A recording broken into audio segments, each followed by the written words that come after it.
And it's Right. funny that the family is saying, don't execute that man. Right. You know, black people, all these letters, all these legal arguments, DNA, everything is pointing, don't execute this man. And for Right. the life of me, I can't understand why they just went ahead and did it anyway. Um. Yeah, I totally can understand that. Like I've seen just cases here in Massachusetts where there was a point in time where people that worked in the lab where they were manipulating things to make people be convicted and stay in prison. And if they Mhm. know when you have the prisons full, money's being made, you Yeah, know, for these guys. And so, like, yeah, if somebody's like, yeah, just fumble around, but for stuff or evidence that points away from him, it makes you kind of think. Like like looking back at I forgot the name of that little young boy. It was like a 14-year-old boy. There was two little girls that were they said was murdered. oh yeah, yeah, yeah, And yeah, yeah, yeah, so yeah. they just said, well, we're gonna pin it on this 14-year-old boy. Like, you know what I'm saying? So then It's they it becomes a political football. You mhm, know, we're tough on crime, or any heinous crime. We're for we're for pro death penalty. mhm, Um, is using people to make a name for yourself. What's disgusting about this is the same governor that would not pardon Mr. Williams. mhm, He gave clemency to Mark and Patricia McCloskey mhm. for confronting demonstrators. If y'all remember, these are the white couple that pulled their guns out on demonstrators in front of their house. Mhm. Wow. That's crazy. They Yeah. pleaded guilty to a misdemeanor charge. They aimed their guns, AK-47, at protesters. They Wow. got clemency by the same governor that wouldn't give Mr. Williams clemency. Wow. And this is Missouri. The show me state, right? So like they should be showing you, right? If there's no evidence, then what's the point? You're just going against your own slogan for your state, right? It, I would agree, but Mm-hmm. we're talking about a 20-year difference. Though Absolutely. that couple was recent. This woman that Mr. Williams being accused of murdering, that was 98. Mm-hmm. Absolutely. Nothing has changed. That's the disgusting part. And the governor that wouldn't give clemency to Mr. Williams, he wasn't even governor during that time of the killing. Mm. So it's just That's heartbreaking because I can't. I don't know if you heard the last part of the live. I said it's heartbreaking, but I think I came up with a solution. okay for the I system can or do no both. everybody. Yeah, Okay, go ahead. for everybody, but in part, it doesn't even require the system really. I'm Okay. gonna be honest because you, me, anybody can draft up a notarized declaration. If anything was to happen to me by death, Hmm. the person that caused the death, I am anti-death penalty. Please do not give him the death penalty. That's coming from me. So if I got shot and killed and the state decided to enact the death penalty against the guy that killed me, I my statement is on record. I don't want him to have the death penalty. So why you're giving him something when I'm speaking for myself? If I don't believe in an eye for an eye, why should you? So when would this be like signing up for it, like you know how the licenses they have organ donors, so like all the way then, like how do you No, no, know, no, like no, no. You can draw your own declaration, just like how you draw your own, just like you draw up your own will, and you sign it and you file it with the court, or the same way like you file your will. You can make an affidavit and leave it in your safe or with your important papers, and your family would have access to say, "Hey, I know, my husband or my father, he's deceased due to this guy shooting him, but we have his declaration right here. He doesn't want the death penalty. So don't pursue something that the victim himself would not endorse. Because remember, the state is trying to utilize their speaking for the deceased. mm, Are you really speaking for that woman? Because suppose that woman was anti-death penalty. Why are you killing Mr. Williams then? If she is anti-death penalty. I don't know. I mean, the only thing that would get, I mean, I thought we got rid of capital punishment in America for the most part. No. What? I mean, I just don't Well, really hear a lot of cases. I mean, the last time I really that was something that was this big on this proportion was Tukey, the leader of the Crips or the Bloods or something like that back in the day, oh, and he was okay. seeking amnesty, but Arnold Schwarzenegger was the governor at that time, and so they Mhm. didn't grant him amnesty, even though he had like turned around. He's like mentoring children and instructing them not to go the way of crime and the street life, stuff like that. But they Mhm. didn't grant him anything either. You know, Arnold Schwarzenegger, he was like, sorry, Well, and we a lot of have people speak up for it. we have 27 states that had the death penalty in effect. Mm. Okay, and Texas kills more people than any other state. So look at the demographic. Texas believe in guns, Hmm. where other states are a little bit more reserved. Vermont, the state of Vermont, is the only state that you don't need a gun permit to have a gun. Mm. You understand? I'm Where just. other states got to have, like certain compacts with other states. So Hmm. in relations with Mr. Williams, if he would have committed, if he, I want to say if he would have committed, if he would have been charged with this crime in some other state, the Hmm. outcome could be different because that state don't have the death penalty. Like New York, we don't have the death penalty in New York. So if he was being charged with a crime like that in New York, he wouldn't have got the death penalty, but he would have got life in jail, Yeah, I can take life in jail. and he Um, would have still been able to continuously fight his case while being alive.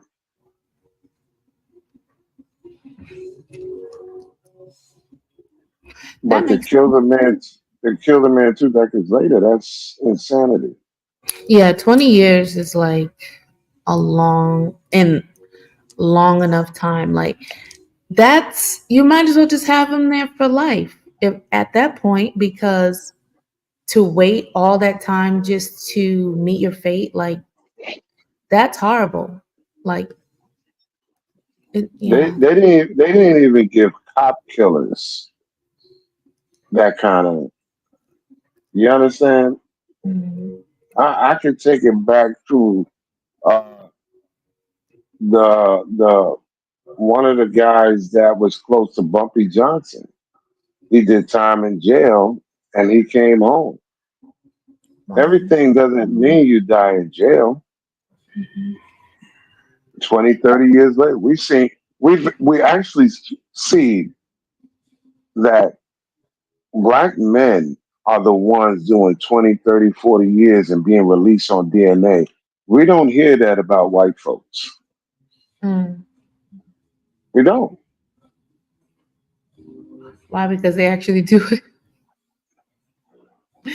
You're not going. Yeah, it's very rare you're going to hear a white Mhm. man being released from prison 20, 30, 40 years later due to DNA evidence that exonerate him.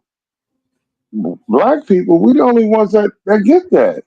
Yeah, yeah, because we're profiled and stereotyped, Sure. and just covered up, and just for the sake, or just like you talked about the other day.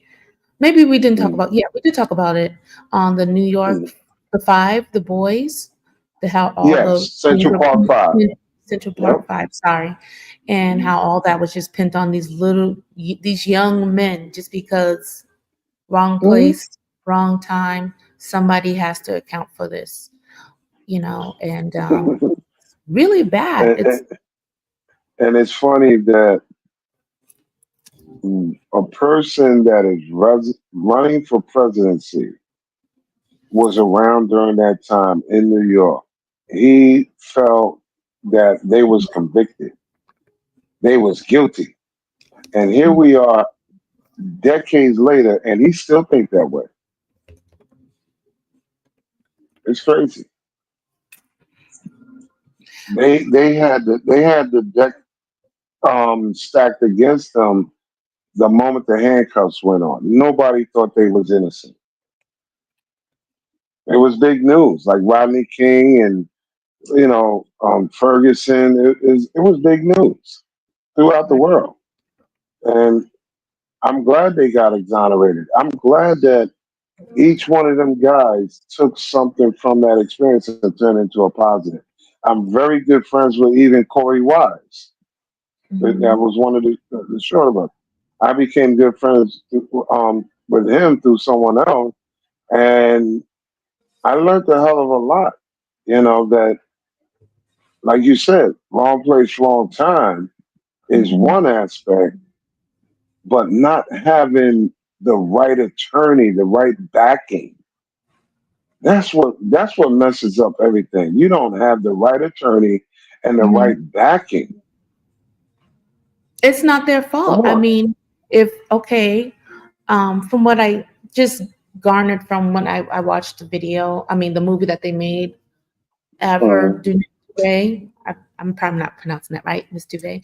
Um, mm, um, just how cornering the boys and triangulating them and making them like, hey, your boy just gave you up. So now they say okay, or they make up mm. a story and admit to something without Yeah. their mom or parents around or not letting them Yep. get contact. That's not right. Absolutely. And you wonder That like, was a different policing back then. right. But it does no, it really doesn't. I mean, like we said, even the 14-year-old Mm, all those years ago, back then, mm, it didn't matter. Just because of your skin, what we're gonna mm. pin it on you. It just doesn't matter. It just makes sense to let somebody else go. We'll just get the closest, oh, it was a black man, or it was a black man in the description, as we hear so many Well, times. the way the police and detectives moved when the Central Park Five got arrested, if Mhm. those cops was to try that today, they would be arrested because the policies, the correct, a lot of things change. You can't do what them cops did today, Mhm. and I think that's very valuable at this point because those cops back then, just like today, yeah, they can lie and trick you, but Mhm. you can't rubber hose a suspect in the room. You understand? You can't force confessions out of them. Those police back then used to take guys and literally beat them, Right. you know, and do all kinds of physical force to get these guys to confess to crimes they never committed. Right. And look at it from a black man's perspective.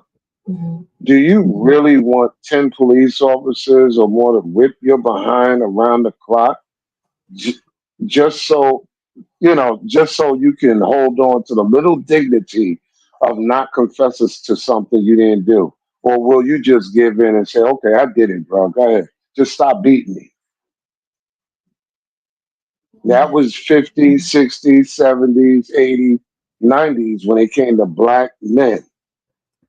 But Absolutely. as time evolved, now they got cameras everywhere. We're not doing that no more.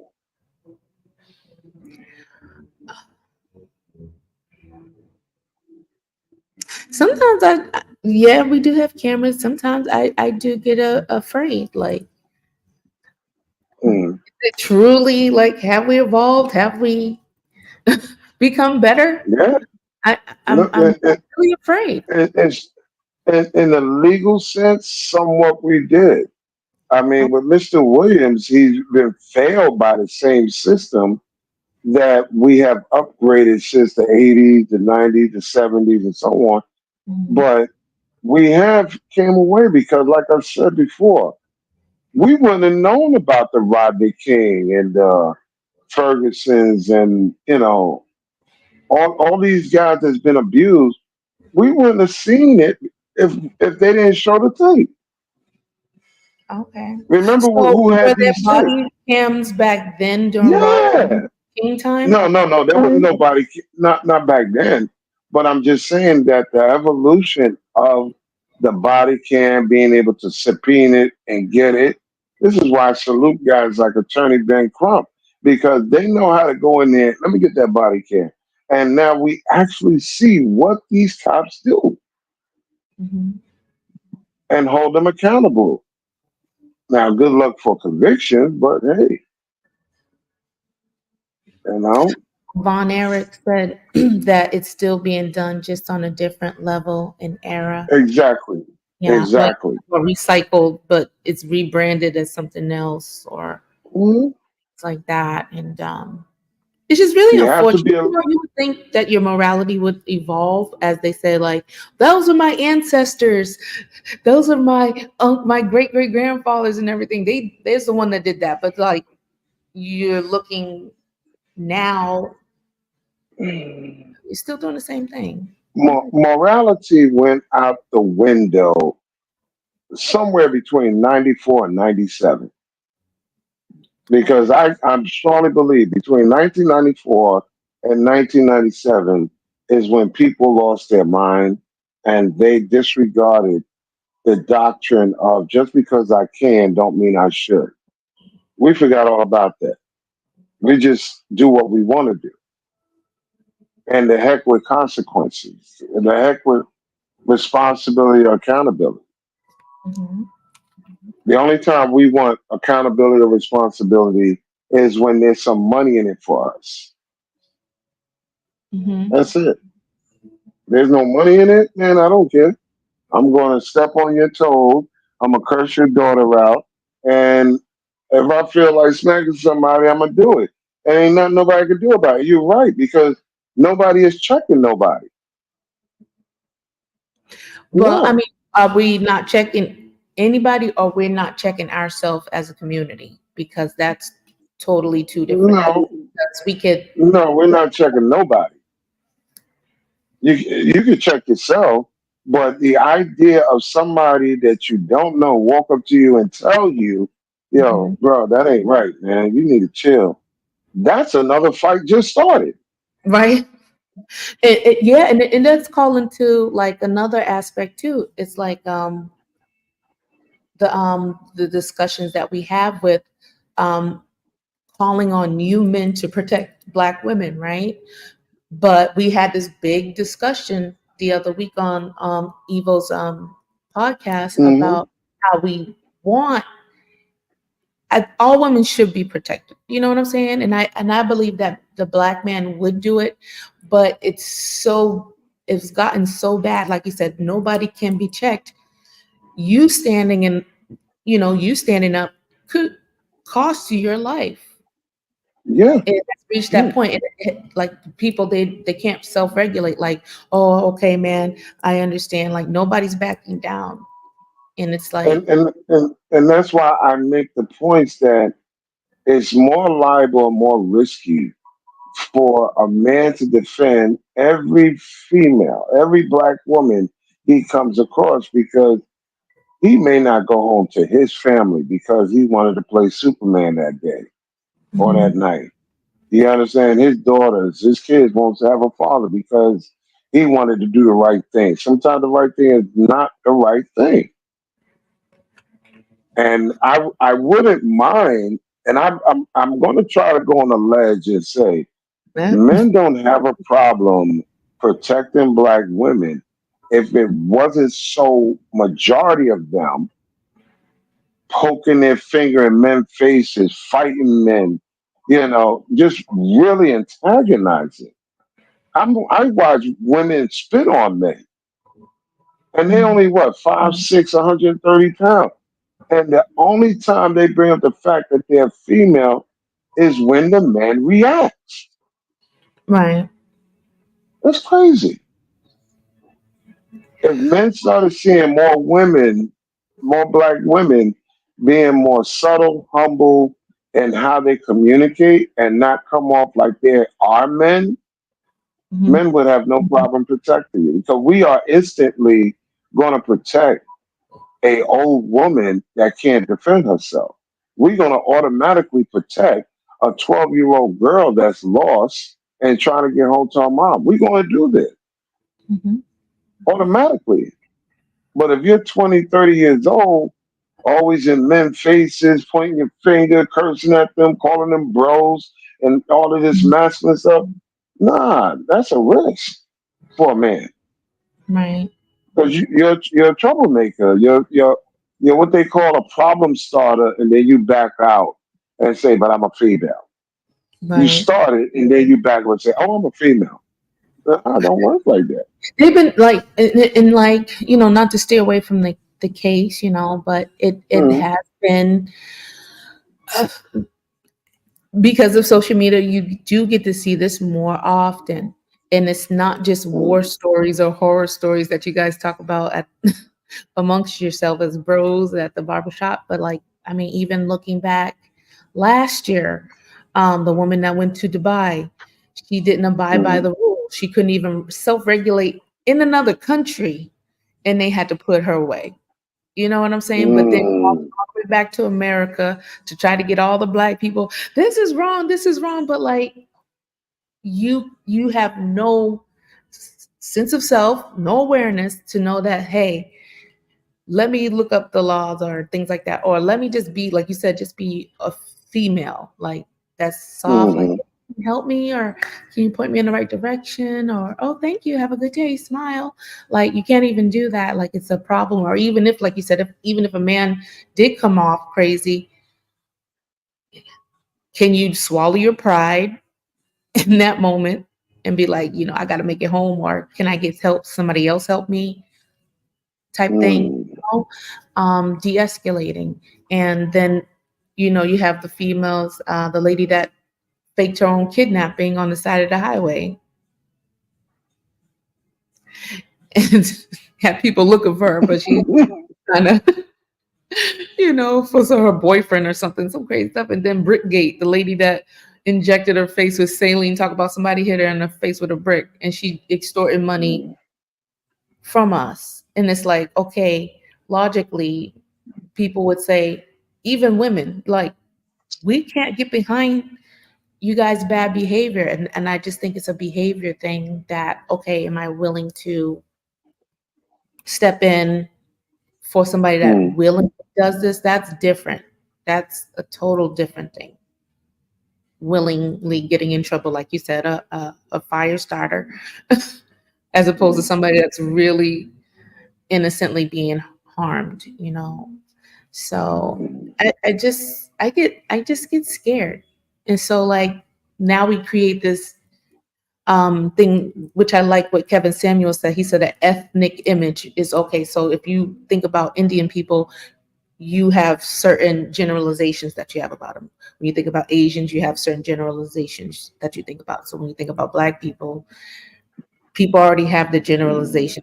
Sometimes, like progressively, it's gotten more negative. Even we are looking at ourselves in a negative way and then talking about people aren't desirable and Black men don't do this and Black women don't do that. So it's like we don't do anything to help elevate it and make it better, you Mm, know, because it doesn't even inspire us to even want to help those in our own community, because it's like, what's the point, you know? But I'm sure you familiar with that. You get on yeah. all the time. You try to, bring a little nuggets here and there, just to encourage the people, enlighten the people. Same thing, and sometimes the kickback, the blowback is just like, why did I even start, or why did I even contribute Mm, to the conversation? Because I mean, actually, people that do care about mm, our community, or operate in love, like, okay, cool, but it's like, oh God, it's just not reciprocated, or doesn't seem like it's receptive. So it's kind of hard, and then like if people are on the outward looking in at us, it's like, okay, well, maybe he was guilty and he deserved this because he's Black or big, like you said, many a times that just they, being out in public, people are intimidated by you because you're a big Black man, and like you could be the most gentlest, giving, generous person, but people characterize you like that you're already guilty in a sense, or that you're up to something, and that's not right. How do you feel about that? Because I'm not a and Black man, so I wouldn't know how no, that no, feels. that happens quite frequently, and it happened more before than it does today. Hmm. Um, Meaning it happened more during the '60s, the '70s, '80s, '90s than it does today. But with Mr. Williams, Brother Williams, what just keeps baffling, you got two eyewitnesses that the state called. The first one happens to be um, in jail with Mr. Williams at the time. So this guy is saying, "Yeah, man, we was in the same jail, and he confessed to me that he did the murder." Now, dude offers this information after he's released from prison, not while he was in prison. When he's released from prison, he offers, "Yeah, by the way, this dude, he confessed to me that he did this crime."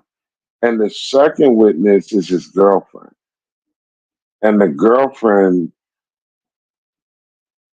she's confessing that, yeah, he told me he did the crime, and she's trying to provide little details that wasn't in the newspaper or in the news report. And it's crazy. It's really crazy. And then you have some other person that come out of nowhere talking about, oh, he tried to sell me the victim's laptop. So since he was already in jail for an unrelated robbery charge or robbery sentence, he was convicted of robbing a donut shop and got 20 years for that at the time when they had him on trial and picking him up for this murder. All of that wrapped in one was basically give him 50 years. You understand? They were just piling time on him between the robbery, this this white woman, her husband, of course, a Jewish man. He was in radiology, while she was running around being a journalist of some sort for a newspaper out there, and all eyes was on this case. All eyes was on her. It's sad. I'm very disturbed on how all this DNA, all this, you know, two people testifying, the victim's family don't want nobody to be executed. It's just crazy, for a man to lose his life because people want to use the case as a political football, or because people are lazy, or people just don't want to humble themselves and say, hey, you know what, I did mess up. The evidence, the physical evidence, meaning the knife. Yes, there was too many people that touched that knife. There was too many people that didn't process evidence correctly or thoroughly. These are the mistakes that cost this man his life. But it's also evidence that he wasn't the guy that did the crime. And I don't know why they just went ahead and did it anyway. You know, they say if you have one shadow of a doubt, you shouldn't persecute as if the person is guilty. That's where grace comes in. You can't hit a person hard if you got a doubt that, hey, they didn't do it or they wasn't there.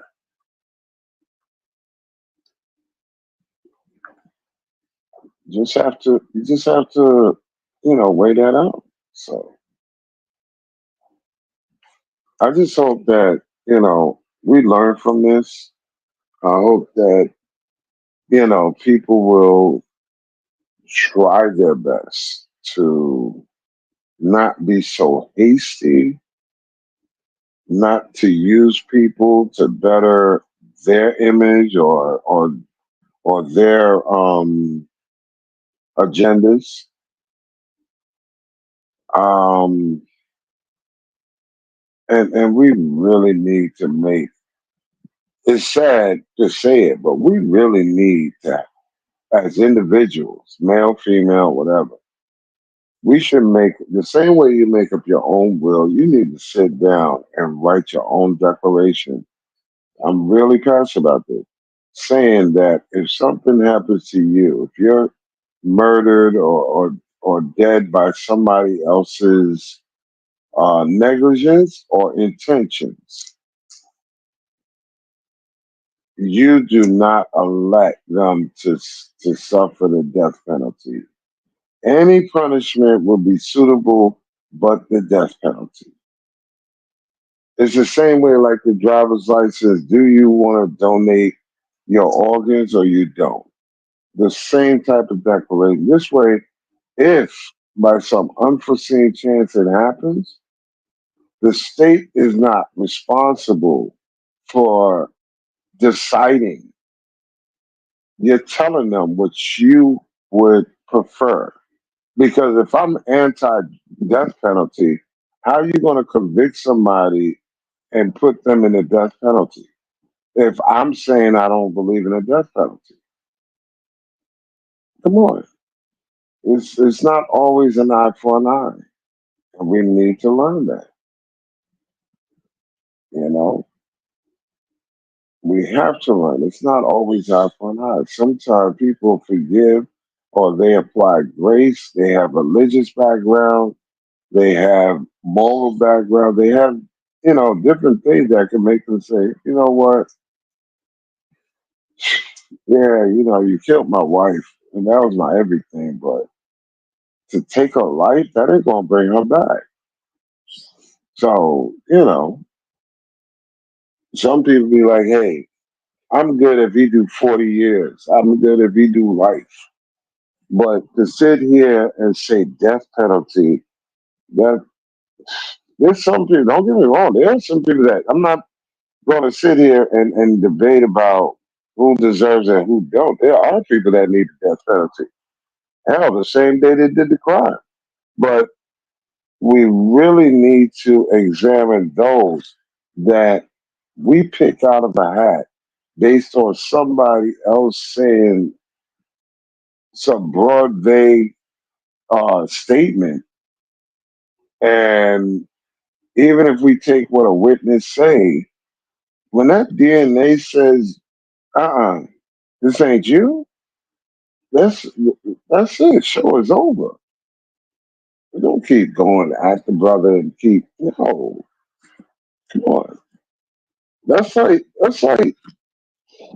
a man paying child support after DNA came back and says he's not the father. But you're gonna make him pay child support anyway, even though DNA says he's not the father. That's crazy. So like I said, I hope you learn from this. And Assalamu alaikum to my brother, rest in peace. And we gotta do better, man. We gotta do better. All the black people could be in Congress, all the black people could be in the Senate. We can have a black president.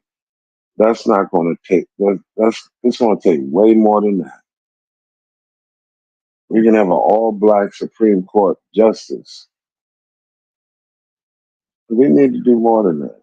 We need to all use common sense, logic,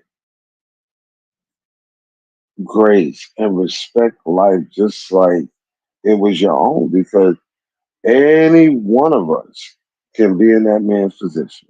Any one of us. And that's the sad part. Any one of us could be sitting in our house right now, and they'll come knock on your door and say, "You did a murder at 5 p.m."